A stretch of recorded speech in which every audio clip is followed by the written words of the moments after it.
Hello students, my name is Rimsha. I am teacher of class 6 from Yardley International School. Okay, तो आपका जुलाई का syllabus start हो चुका है. ठीक है, आपने अब तक चैप्टर फर्स्ट पढ़ा था जिसका नाम था Mulla Nasruddin and the cruel neighbour. अब हम इसका नेक्स्ट चैप्टर स्टार्ट कर रहे हैं, माई ब्रेव मदर, जो कि एक लेसन नहीं है, एक स्टोरी नहीं है, एक पोम है. ठीक है तो हम इसको स्टार्ट कर रहे हैं. ओके तो इसका नाम है माई ब्रेव मदर. ठीक है, ये आपकी एक मदर के बारे में अपने जो ये बच्चा है, ये बच्चा लिख रहा है, ये बच्चा बता रहा है अपनी ब्रेव मदर के बारे में. Okay so open your books and let's get started. My mother is not the sort of मम, ठीक, who squill and faint and शिवर. मेरी जो मदर है, मेरी जो माँ है, वो एक नॉर्मल माँ की तरह नहीं है. हु विल स्क्वील यानी कि जो घबराए, डरे. फेंट एंड शिवर, फेंट मतलब जो बेहोश होने को बोलते हैं, फेंट होना. एंड शिवर जो कांपे. मतलब मेरी माँ एक नॉर्मल माँ, एक ऐसी जैसी मम्मियाँ होती हैं अक्सर छोटी छोटी चीज़ों से डरती हैं या फिर उन्हें वो फेंट करती हैं या डर के शिवर करने लगती हैं, कांपने लगती हैं.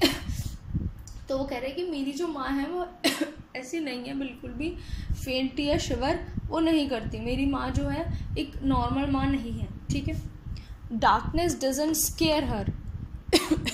डार्कनेस है, जो अंधेरा है, वो उसको डराता नहीं है. ठीक है, वो बिल्कुल भी नहीं डरती अंधेरे के अंदर. ठीक, when it thunders she won't quiver. और जब थंडर यानी कि जब बिजली चमकती है, बादल गरजते हैं, तो वो तब भी बिल्कुल भी नहीं कांपती, ना वो डरती किसी चीज़ से, वो घबराती नहीं है. Okay so my mother is not the sort of mum who will squeal and faint and shiver. Darkness doesn't scare her. When it thunders she won't quiver. मतलब मेरी मम्मी नॉर्मल मम्मी नहीं है, ना वो डरती हैं, ना वो फेंट होती हैं, ना वो शिवर करती हैं. उन्हें अंधेरा भी नहीं डराता. और जब बिजली चमकती है, जब बादल गरजते हैं, वो तब भी बिल्कुल नहीं डरती. Next para is when I decide to play up she fixes me with a stare. मतलब जब मैं सोचता हूँ कि चलो अब मैं खेलूंगा, मुझे अब को शरारत सूझती है, जब मैं खेलना चाहता हूँ तो बस वो मुझे घूर के देखती है. She fixes me with a stare. Stare मतलब होता है घूरना. जब वो मुझे घूर के देखती है तो मैं एक ही मिनट में एकदम फिक्स हो जाता हूँ, एकदम ठीक हो जाता हूँ. मैं बिल्कुल भी मैं उसके बाद मतलब मेरे को शरारत करने की हिम्मत नहीं होती. One flashing look from her big eyes and I just don't care to dare. मतलब वो अपनी बड़ी बड़ी आंखों से जब मुझे एकदम से देखती है, उस उनका एक लुक जो है होता है, उसके बाद मेरी कुछ करने की हिम्मत ही नहीं होती. ठीक है, तो वो कह रहा है कि वो मतलब वो जब भी मैं कुछ भी को शरारत करने की सोचता हूँ, खेलने की सोचता हूँ, वो अपनी बड़ी बड़ी आंखों से मुझे देखती है और उसके बाद फिर मेरी हिम्मत ही नहीं होती कि मैं उस काम को दोबारा करूँ. मतलब उस काम को करने की मेरी हिम्मत ही नहीं होती, मैं बिल्कुल चुप होकर बैठ जाता हूँ. So it was with shock one morning. एक सुबह मेरी जो हुई वो एक शॉक से हुई. मतलब एक अचानक से मुझे एक शॉक मिला, एक ऐसी चीज़ मैंने देखी जो मैंने कभी ज़िंदगी में देखी. मैं बिल्कुल हैरान रह गया. When I woke up from a dream to hear my valiant mighty mum let out a high pitch scream. जब मैं एकदम से एक दिन सुबह उठा, जब मैं अपने ड्रीम से उठा, मैं अपने सपनों से जागा, तो मैंने देखा मेरी वैलियंट मतलब मेरी जो बहादुर मेरी माँ जो है, मेरी माइटी मम जो किसी से नहीं डरती, वो अपनी तेज़ आवाज़ में चीख रही हैं. मतलब मेरी आँख खुलते सबसे पहले मैंने उनकी आवाज़ सुनी कि वो चीख रही हैं. ठीक, उनकी एक बहुत ही तेज़ आवाज़ है, जो एक हाई पिच स्क्रीम निकल रही है उनकी. ठीक है, और वो बहुत हैरान इसलिए थे क्योंकि उसकी माँ बहुत बहादुर थी, तो इसलिए अपनी माँ की चीख को सुन के वो एकदम मतलब घबरा गई, एकदम शॉक में आ गया. तो उसके लिए बहुत शौक था उठते ही अपनी माँ की चीख सुनना. I raced to see her standing up high upon the kitchen sink. मैं भागता हुआ गया और देखा कि मेरी जो माँ है किचन के सिंक के ऊपर खड़ी है. मतलब इतनी ऊंची खड़ी है, स्टैंडिंग अप हाई, बहुत ऊपर खड़ी है. और कहाँ खड़ी है? किचन के सिंक पे. ठीक है, squealing like a baby bat right on the edge the brink. मतलब ऐसा लग रहा है कि जैसे कोई छोटा बच्चा होता है ना, छोटे बैट की तरह, छोटे चमगादड़ की तरह से जो कांपता है, बिल्कुल इस तरह से मेरी मम्मी कर रही थी।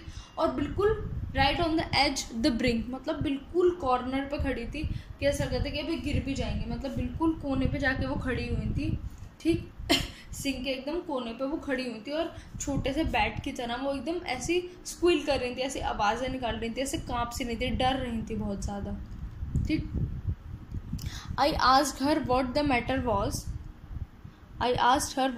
was. Had the pressure cooker burst? मैंने उनसे पूछा कि क्या हुआ, क्या प्रेशर कुकर फट गया? मतलब एकदम से वो गया और उसने देखा कि उसकी मम्मी एकदम चीख रही है और ऐसे कोने पे खड़ी हुई है।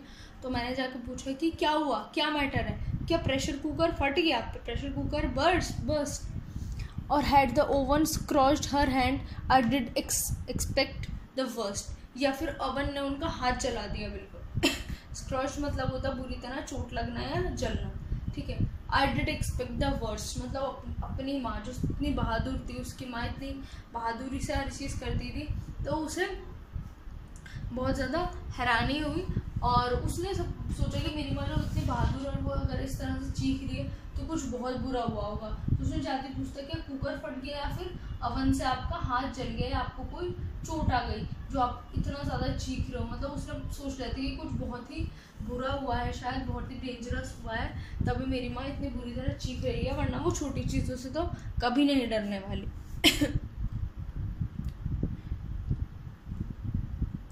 She whimpered like a baby and pointed to a mouse. मतलब वो बच्चों की तरह उन्होंने आवाज़ निकाली और एक चूहे की तरफ उंगली कर दी कि देखो वो है। That had gall and temerity to enter into our house. मतलब कह रहे कि उस चूहे की तरफ इशारा करा मेरी माँ ने, और जिसके अंदर जो मतलब वो इसे बच्चों की तरह काँप रही थी, बच्चों की तरह उन्होंने आवाज़ निकाली और एक चूहे की तरफ इशारा करा कि वो उसकी तरफ चीख रही है। और वो उस चूहे के बारे में बोल रहा है कि जिसके पास इतनी हिम्मत थी, इतना बोल्ड है वो चूहा कि वो हमारे घर के अंदर घुस पाया है। तो वो उस चूहे के बारे में बता रहे हैं। I picked a broom and shoot at it. मतलब फिर मैंने एक झाड़ू उठाया और उसकी तरफ शू करा। शू करने का मतलब होता है जैसे कि हम कोई भी इशारा करके किसी चीज़ को भगाते हैं, तो उसने एक झाड़ू उठाई और शू करा उस माउस की तरफ। I chased it to the hall, और उसके पीछे पीछे ब्रूम लेके गया और हॉल तक उसके पीछे। I chased it मतलब उसके पीछे मैंने पीछा किया उसका। चेस का मतलब होता है किसी का पीछा करना, तो उसने उस माउस का पीछा करा और उसे भगाता हुआ वो उनके घर के हॉल तक ले गया। I almost whacked it sharply for driving mummy up at the wall, और मैंने उसको बहुत ही ध्यान से, बहुत ही चालाकी से उसको बाहर ले गया, ठीक है, ताकि मेरी माँ जो है वो नीचे आ जाए, ठीक है, और वो उनका डर थोड़ा ख़त्म हो जाए।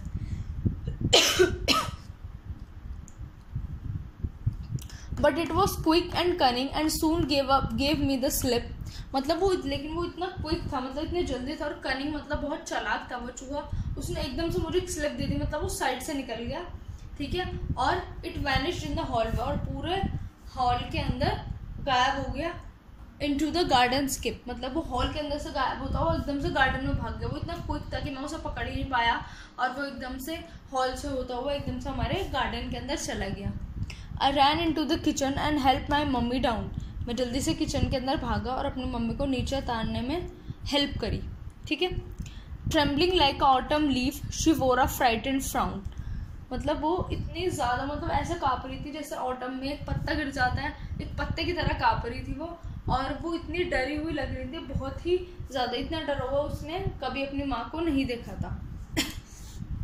Okay. I don't like mice, she whispered.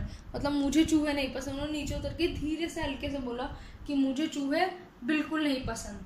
Her big eyes round with fear, उनकी बड़ी बड़ी जो आंखें थी जिससे वो मुझे डराती थी, अब वो खुद डरी हुई थी, उन आंखों में बहुत ज़्यादा डर था। I felt like super heroes do, so glad that I was near. मुझे बिल्कुल सुपर हीरो जैसा फील हो रहा था, क्योंकि आज मैंने अपनी मम्मी को, जो इतनी बहादुर है, आज मैंने उन्हें बचाया था, तो मुझे बहुत खुशी हुई कि मैं अपने आप को सुपर हीरो जैसा फील करता हूँ। मुझे बहुत खुशी हुई कि अच्छा हुआ मैं पास था, वरना मेरी मम्मी कितनी डरी हुई रह जाती। I told her not to worry with the mice I was at war. मैंने बोला कि आपको फिक्र करने की ज़रूरत नहीं है, मैं हूँ यहाँ पे, आपके पास में यहाँ हूँ. I promised her that she would be safe for that what sons are for. मतलब मैंने उन्हें प्रॉमिस करा कि आप सेफ हो, और आखिर बेटे होते किस लिए हैं. तो मैंने उन्हें बहुत ज़्यादा तसल्ली दी और उन्हें बचाया, और मैं बहुत ज़्यादा खुश था कि मैंने अपनी ब्रेव मम्मी को बचाया, और अपनी मम्मी को बहुत ही ज़्यादा तसल्ली भी दी कि हाँ वो सेफ हैं और मैं उन्हें कुछ नहीं होने दूँगा. तो इट्स अ गुड पोम. ठीक है, यू शुड रीड इट. ये सारे वर्ड मीनिंग्स आप अपनी नोटबुक्स में लिख लेना. ओके, ये सारे आपके पिंक वाले वर्ड्स हैं जो ऊपर थे. ठीक है, आगे कंटिन्यू हम इसके क्वेश्चन नेक्स्ट क्लास में करेंगे. ओके.